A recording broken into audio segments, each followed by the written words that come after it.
Meet Alex and Jamie. They text each other from the moment they wake up. They share secrets no one else knows, and they spend almost every weekend together. To a stranger, they look like a couple, until the tension builds and one of them suddenly pulls back to check their phone. The confusion peaks when Jamie introduces Alex to a coworker. Despite their deep connection, Jamie simply calls Alex a best friend. It's easy to assume this is happening because there just isn't any chemistry, but the real issue is usually that the lines between friendship and romance have become invisible. This lopsided dynamic means one person receives all the benefits of a partnership, daily support and attention, while providing nothing in return. It creates a safe space for the one avoiding a label, but an exhausting state of doubt for the other. The friend zone isn't a place someone locks you into. It's a middle ground that grows naturally whenever two people let intimacy happen without deciding what it actually means. Eventually, the weight of not knowing becomes too much to carry. Alex reaches a point where the silence has to end and decides to finally ask, "Where do we stand?" Alex feels a surge of confidence about this conversation because of a common trick our minds play on us.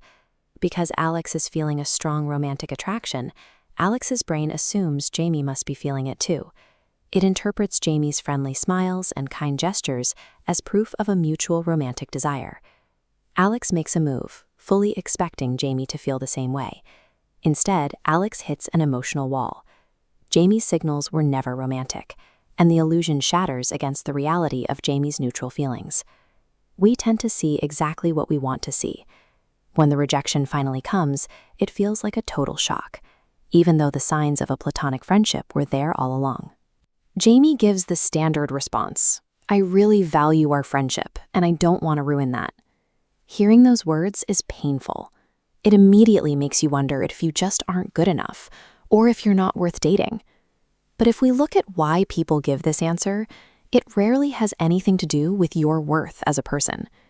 Committing to one person can feel like closing every other door. As the commitment door opens, all those other possibilities and freedoms seem to vanish.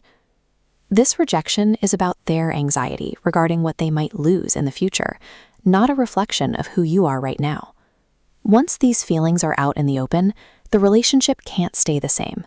The old, blurry middle ground is gone. To move forward in a healthy way, there are now two distinct paths to take. Path one is the clean break, completely walking away from the relationship. If the friendship only existed because you were waiting for it to become a romance, walking away is the most honest choice you can make for both of you. Path two is the boundary reset. This only works if you genuinely value the friendship for what it is, without any secret romantic hope.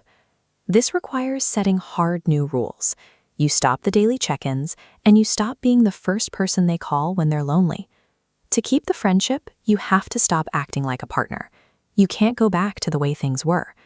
Trying to live in that old, uncertain space will only lead back to the same exhaustion. Forcing clarity ends the exhaustion of guessing. It settles the question once and for all, leaving you free to find someone who is actually ready to be your partner. Hello everyone! Do you have any ideas for our next video? Just write them down in the comments below, and I will explain them in the next one. Thanks for watching. Make sure to like this video and share it with your friends, and don't forget to hit that subscribe button.